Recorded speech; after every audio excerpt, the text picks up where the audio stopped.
Aujourd'hui, on reçoit quelqu'un qui fait voyager les esprits et les playlists, Carlson le chaman.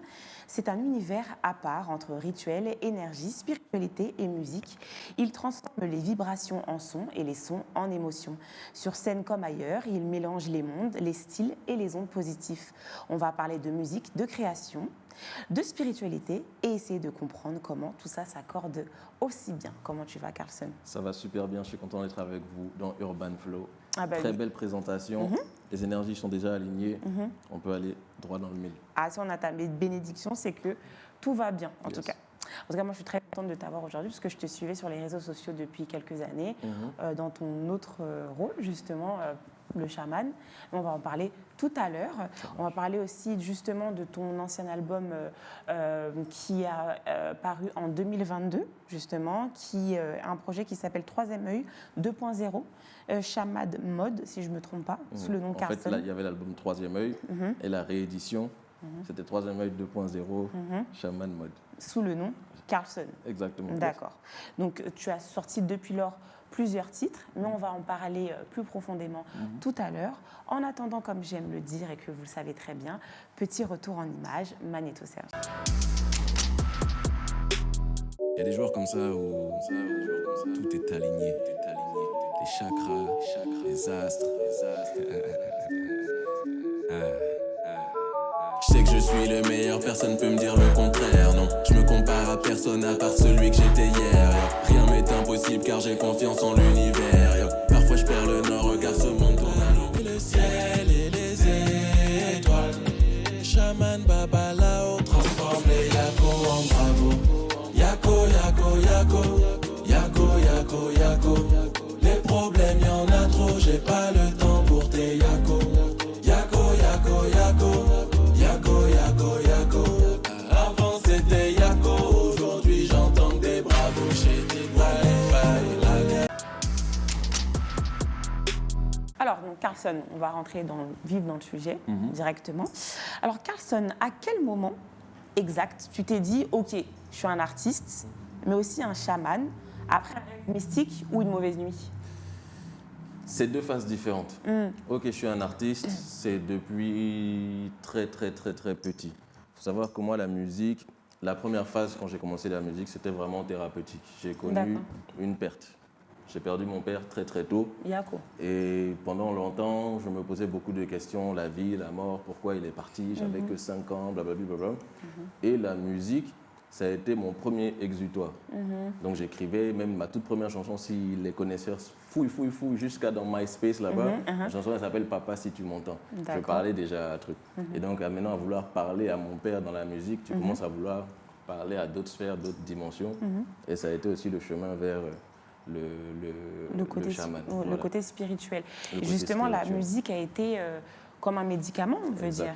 Et justement, comme tu dis, tu as commencé très jeune et tu as par la suite développé ce côté-là chaman. Mais pourquoi? Parce que justement, c'était quelque chose qui te soignait toi intérieurement, ou bien tu préférais justement procurer des émotions positives aux gens? Parce que c'est vrai que quand on en donne, on se soigne d'une certaine manière, ou tu t'es dit non, bon bah...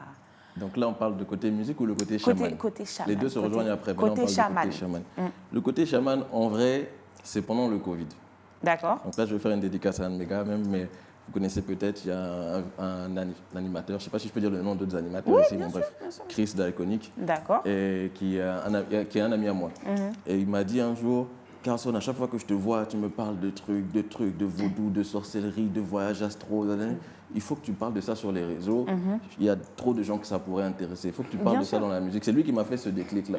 Parce que c'est quelque chose que de base, je gardais qu'en cercle privé. Parce que je me dis, il y a des choses dont je parle. Si je parle de ça, on va dire je suis fou, on va dire je suis un mythomane, etc. Je gardais ça dans et puis, à ce moment-là, les gens n'étaient pas forcément très prêts. Exactement. Et j'avais même un ancien manager à l'époque qui me disait, oh, dis, tu parles surtout pas de ça dans ta musique, tu vas nous fermer des portes, etc. Bon, bref. Quand Chris m'a dit ça, même période, il y a eu le Covid. À Paris, tout était fermé. Moi, je gérais un studio de musique, mais le studio était fermé aussi. Covid, je me suis dit, bon, TikTok est là.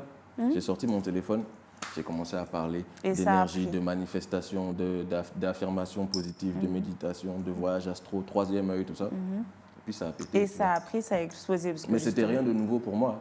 C'est des choses que je gardais privées. Et que tu as mis ça en lumière. Bon, attends, je vais faire un TikTok, je vais voir comment ça va. Et je me suis rendu compte. Et tu as énormément de suivi, puisque tu as une forte communauté sur Instagram notamment. Oui, les deux. TikTok. Bon, moi en tout cas, c'est sur Instagram que j'ai vu. Ça marche. D'accord. Donc le chaman, c'est un état d'esprit, un rôle ou un moyen élégant de dire que tu es différent des autres rappeurs. C'est un rôle. C'est un rôle qui m'est venu naturellement. J'ai toujours, dans mes amis, dans ma famille, été la personne qui donne d'autres perspectives. Naturellement, quand il y a une situation, non, faire philosopher les gens pour retrouver le côté positif. J'ai toujours été dans le sac d'amis. Bon, j'étais soit le clown, mais le clown même, c'est une façon de distraire les gens de certaines situations difficiles. T'es stable émotionnellement parlant. Voilà. Et donc, j'ai toujours eu ce rôle, je pense, dans mon cercle du chaman, sans en donner un titre et sans même aller dans les profondeurs ésotériques. Et donc, j'ai gardé ce titre, mais tu verras que j'écris chaman avec S. Normalement, un chaman, ça s'écrit avec C. Parce que je ne suis pas descendant d'une tribu chamanique. Donc, s'il y a quelqu'un qui est un aztèque qui vient me voir, hey, toi, tu dis que tu es chaman. Non, je suis chaman avec S. D'où le fait est que tu évoques le fait que c'est un rôle. Exactement. D'accord, ok, on précise. Je ne suis pas descendant de mon grand-père, arrière-grand-père, etc. n'était pas chaman et je ne vis pas dans la forêt. Donc, c'est chaman avec S. D'accord, ok. Voilà. C'est noté. Est-ce que tu fais encore de la musique pour le plaisir ou maintenant chaque morceau a une mission spirituelle officielle? Wow. Je philosophais sur cette question il y a vraiment pas longtemps. En fait, j'essaye de mixer les deux. Si je ne prends pas de plaisir, la musique ne sera pas agréable à écouter. D'accord. Mais je ne fais plus de la musique uniquement pour divertir. Chaque morceau a un rôle précis parce que pour moi, la musique, c'est beaucoup trop puissant pour que ce soit juste pour s'enjailler. Et puis, pour moi, ça a un tel pouvoir de changer la vie, de changer des destinées, que je ne peux pas utiliser ce pouvoir juste pour que les gens dansent. Une fois de temps en temps, mais pour moi, c'est plus profond que ça. D'accord. Et un grand pouvoir, des grandes responsabilités. Et j'ai une responsabilité pour les gens qui écoutent mes chansons. D'accord, donc c'est plus une mission spirituelle. Voilà, et je vais partager un truc même. Il faut savoir que il y a longtemps, dans beaucoup de mes chansons, je parlais... Est-ce qu'on peut dire ça à la télé? Vas-y. Bon, je parlais beaucoup de sandwich. Vous comprenez le code d'herbe. Voilà. D'herbe de Provence. Voilà, d'herbe de Provence. De cuisine. Et un jour, il y a un de mes petits, d'amis de cousins à moi qui me dit « Ah, mais c'est à cause de tes chansons, j'ai commencé moi-même à fumer. » Et c'est là que je me suis dit... Et quand il m'a dit ça, moi-même, j'avais arrêté. Mais je me dis, mais si lui, il a commencé à cuisiner à cause de moi, et tous les gens qui m'écoutaient, je me suis dit, mais j'ai une responsabilité, donc je peux aussi les influencer à faire des choses positives avec ma musique. Et donc, comme ça, je me suis dit, non, c'est pas juste du divertissement. C'est pas un jeu. Ça impacte les gens. Je rebondis là-dessus parce qu'il y a un artiste qui disait justement que la musique, c'est très spirituel. On ne joue pas avec ça. C'est ça. On ne joue pas avec ça du tout. Ça peut rendre fou. Donc, justement, le fait est de rebondir sur ce que tu disais, il faut faire attention à ce qu'on dit et à ce qu'on véhicule. Mais après, bon, comme tu le sais, il y en a qui font exprès. Mais après, c'est un autre level. C'est ça. D'accord, ok. Très bien. Donc, justement, pour englober la question, c'est plus de la positivité aujourd'hui que tu véhicules à travers tes sons. Voilà, c'est ça. D'accord. D'accord, plus pour élever les gens. D'accord. Yes. D'accord. Donc, dis la vérité. Moi, j'aimerais que tu me dises la vérité. Est-ce qu'il y a des gens qui t'écoutent sans rien comprendre, mais qui hochent la tête parce que ça vibre, parce que tu as une forte communauté, parce que tu es le gars en place, qui a des connexions, très honnêtement? Oui, certainement. Mais ça va être par exemple quelqu'un qui va m'écouter s'il est tombé sur une playlist au hasard. Le son est rentré, l'algorithme est écouté. Mais quelqu'un qui va m'écouter et qui va tomber sur mes réseaux ou voir qui je suis, forcément, même s'il ne comprend pas, il va aller faire des recherches. Et c'est ça que j'aime. Il y a plein de gens qui vont écouter, ils vont dire « Ah, ils ont entendu le mot glande pinéale. C'est quoi glande pinéale ?» Il va aller chercher, etc. Parce qu'à partir du moment où ils voient qu'il y a des codes, il y a des références à des trucs, ils comprennent. J'ai fait un morceau qui s'appelle Dr Sebi. Dr Sebi, c'était un très grand herboriste, guérisseur qui soignait tout type de... Voilà, voilà. Le régime alcalin. Exactement. Et il y a plein de gens, bon, il y a un morceau qui s'appelle Dr Sebi. Obligatoirement, un jour, ils vont taper Dr Sebi pour savoir c'est qui, et puis ça peut changer leur vie, leur révélation. Moi, quand j'ai connu Dr Sebi, ça a changé complètement ma vie. Donc, je n'ai pas le régime alcalin, mais il m'a poussé à devenir végétarien. Moi, j'avais beaucoup de douleurs articulaires parce que je suis drépanocytaire. Ce régime végétarien m'a permis d'avoir moins de douleurs. Oui. Tu vois, donc parfois, je me dis, bon, là, j'ai fait le morceau qui s'appelle Dr Sebi. Peut-être il y a un gars comme moi qui souffle là, il va entendre Dr Sebi, il va essayer de changer son alimentation. Puis, il va aller mieux. Exactement. Donc on va dire que la musique, pour toi, c'est une manière de soigner spirituellement, mais aussi physiquement les gens. C'est ça. D'accord, c'est cool. Le rap, c'est souvent un ego, clash et succès. Toi, tu parles plus d'élévation. Tu n'as jamais eu envie, sincèrement, de clasher quelqu'un? Au nom de l'univers, peut-être? J'ai jamais vu le clash, moi. J'ai eu trop de phases, en fait, dans ma musique. Il y a une phase où c'était que de l'ego trip. Ouais. Après, moi, quand je grandis, quand je mûris, ma musique, elle grandit et elle me mûrit aussi. Après, dans les clashs, moi, je suis quelqu'un de assez transparent. Donc, si j'ai un problème avec quelqu'un, en général, je vais lui dire. Et si je n'ai pas son numéro pour lui dire, c'est qu'il ne vaut même pas que je m'adresse à lui. Si j'ai un problème avec quelqu'un, c'est qu'il faut que ce soit quelqu'un qui sert à quelque chose dans ma vie ou qui peut impacter ma vie. Et dans ce cas-là, je peux trouver son numéro pour l'appeler. Et en règle, ça, je ne vais pas aller crier sur les réseaux et l'insulter. Je reviens là-dessus parce que tout à l'heure, on parlait du fait que toi, tu es quelqu'un qui est cash et surtout qui fait de la musique pour véhiculer un message. Et tout à l'heure, tu nous as parlé de cuisine. On s'est compris.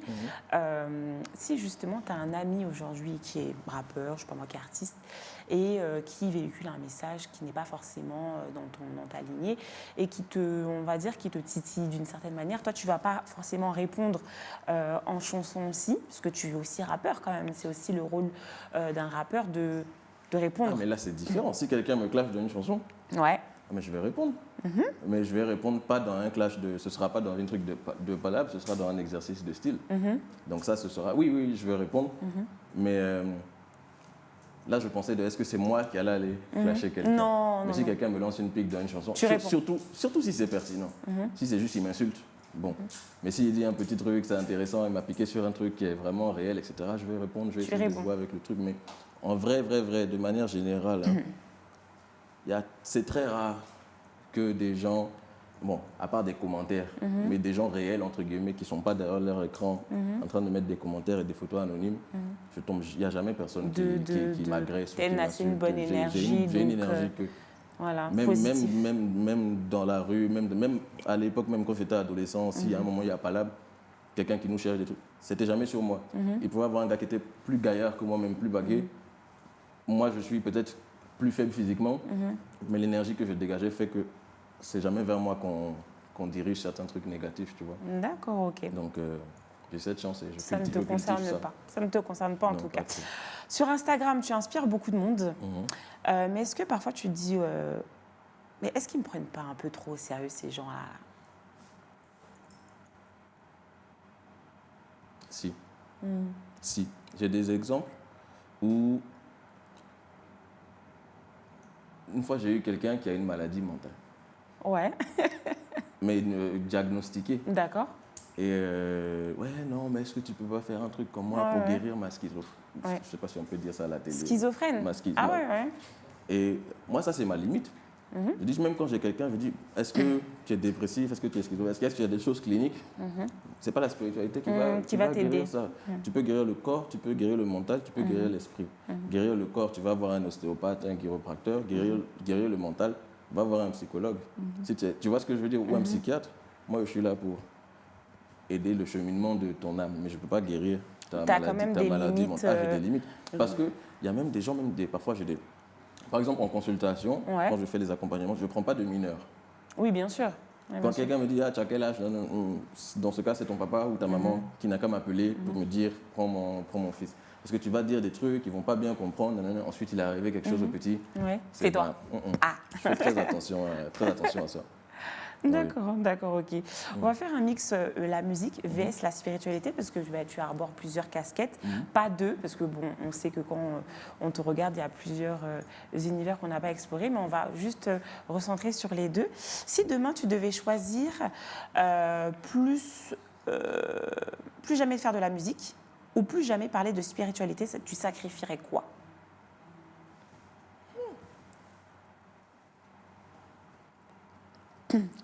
Non, mais ta question, elle ne va pas. Ça ne va pas parce que dans la musique, même, je peux parler de spiritualité, donc j'ai gagné. Ça serait quoi, si tu devais choisir? Publiquement ou en privé?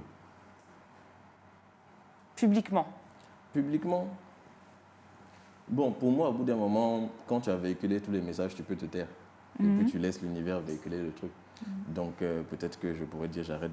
Si à un moment, je sais que j'ai tout dit, que j'ai plus rien à dire, j'ai 50 millions d'abonnés, mes vidéos là, elles sont à l'infini sur YouTube, le message est passé, je vais laisser quelqu'un en dessous plutôt, un jeune continuer de perpétuer le message. Moi, ma parole, elle n'aura plus d'importance. Donc un jour, je vais arrêter ça, mon cheminement sera passé, ce sera au suivant de partager ça. Donc je continuerai la musique, parce que la musique, on ne va pas se mentir, c'est le seul truc que je trouve, c'est le seul truc que je kiffe. La spiritualité, c'est pas juste que je kiffe, c'est que c'est important pour moi, ça me nourrit, ça nourrit mon âme. Mais en termes d'une chose que j'aime faire, si je ne fais pas de la musique, je fais quoi? Moi, je ne joue pas au foot. Bon, c'est quelque chose qui te nourrit. Je fais du sport, mais le sport, c'est pas pour le fun non plus. Voilà, c'est pour ta forme, oui. Mais s'il y a quelque chose que quand je suis dedans, j'ai un sourire, mon cœur bat, je suis heureux, j'ai de l'euphorie, c'est la musique, donc je ne pourrais pas... Ouais, tu ne peux pas t'en passer.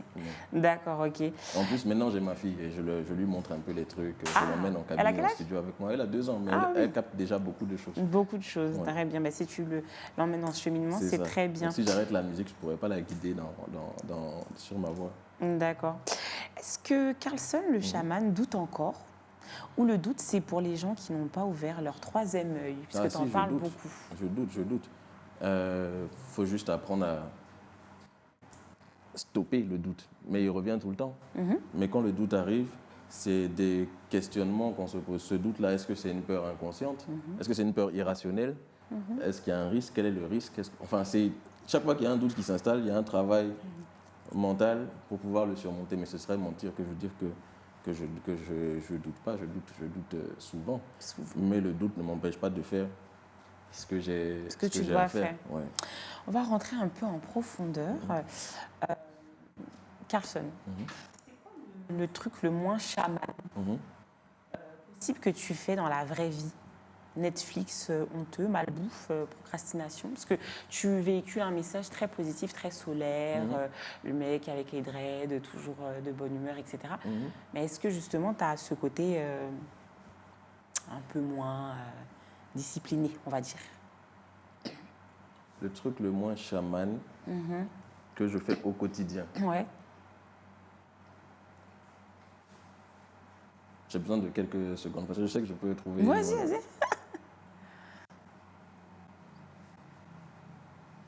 Quand je me réveille le matin, je prends mon téléphone et je scrolle. Ça, c'est une sale habitude qu'on n'arrive pas à... C'est une sale habitude, mais je sais qu'elle me rattrape. C'est une et sale pourtant, habitude. je sais que tous les gens que j'aide en coaching, j'arrive à les faire arrêter cette habitude-là. On me dit non, tes 10 premières minutes, là, ça doit être consacré à quelque chose qui va t'élever tes vibrations, pas à quelque chose qui va absorber tout ton attention. Mais pourquoi, justement, tu ne l'appliques pas à toi-même?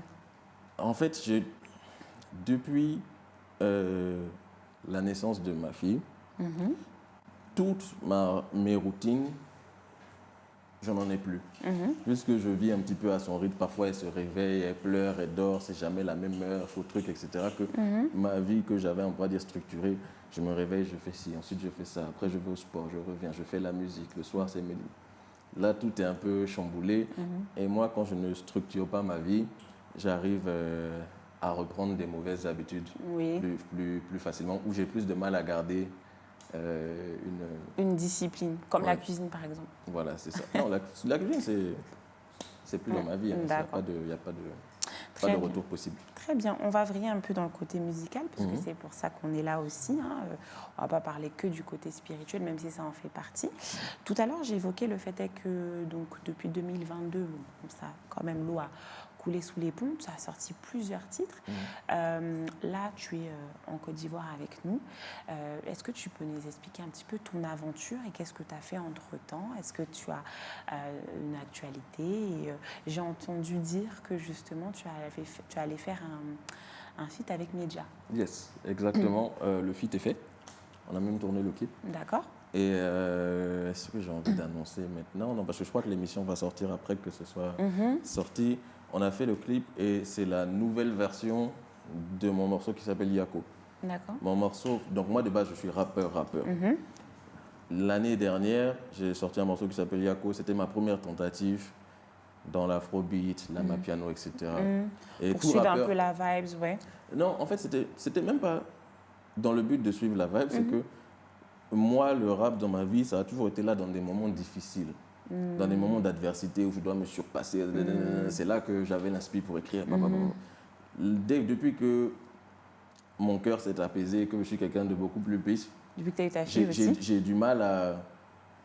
Enfin, même quand j'écoute des instrus de rap, je ne suis plus dans les émotions qui me permettent d'être le rappeur. Je me suis rendu compte que les choses qui stimulent mes chakras en ce moment, c'est de la musique plus solaire, des accords majeurs, de l'afrobeat, de l'amapiano. Je me dis, bon, je ne vais pas forcer à continuer d'être rappeur. Voilà. Tu n'es plus aligné avec ça. Sauf que c'est des codes, c'est des nouvelles façons de faut se réhabiliter, les placements, les voix, les mélos, tu n'es pas chanteur, tu vois, bon, bref. Donc quand j'ai sorti Yako, j'ai sorti ça en mode timide. Je me suis dit, le cas sonnera pas tant un truc, j'ai fait un truc un peu afro, façon les paroles sont un peu simple. Donc j'ai sorti ça comme ça, et puis j'ai disparu. J'ai pas fait de clip, j'ai pas fait de promo, j'ai juste mis un Reels, je faisais un petit TikTok. Limite, je veux montrer aux gens, mais je veux pas qu'on voit trop, parce que voilà.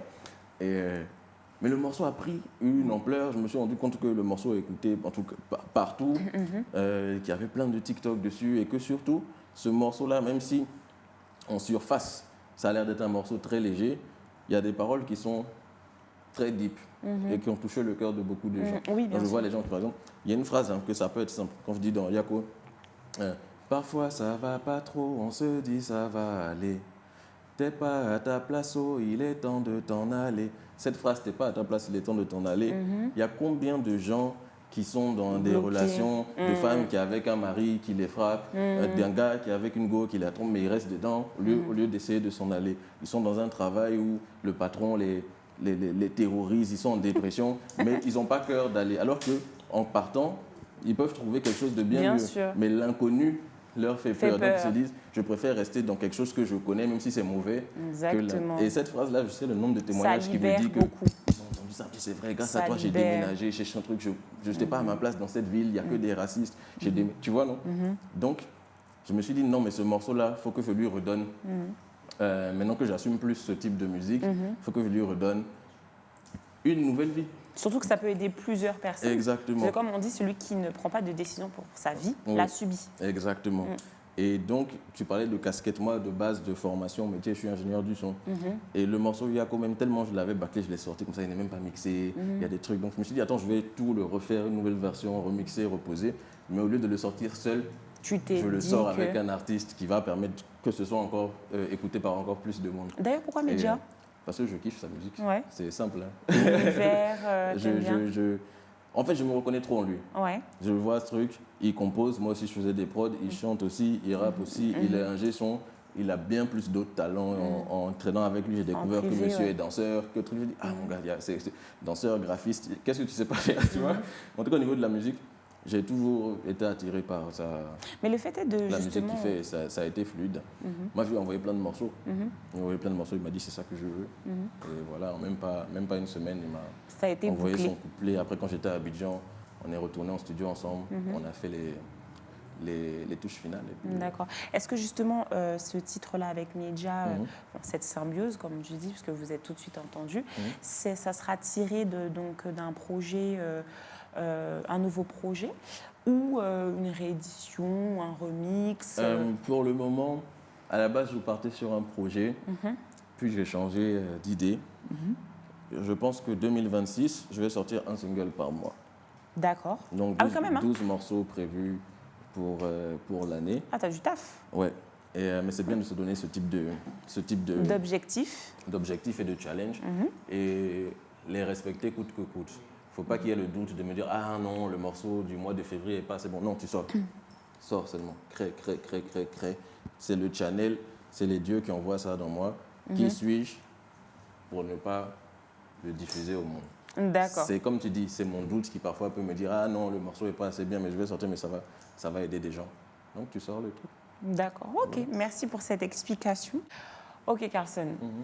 Dans 10 ans, tu te vois où? Sur une grande scène en retraite spirituelle, avec les pieds nus?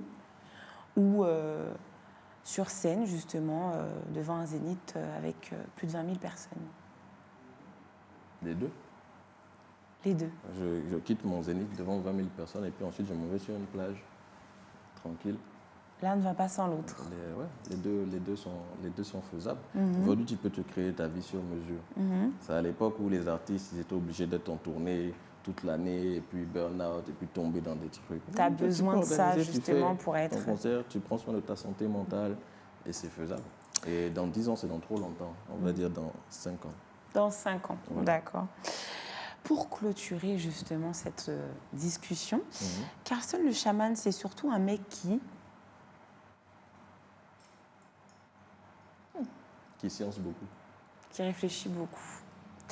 D'accord, donc justement en parlant du mec qui science beaucoup, tu vas nous interpréter Ok. Yeah.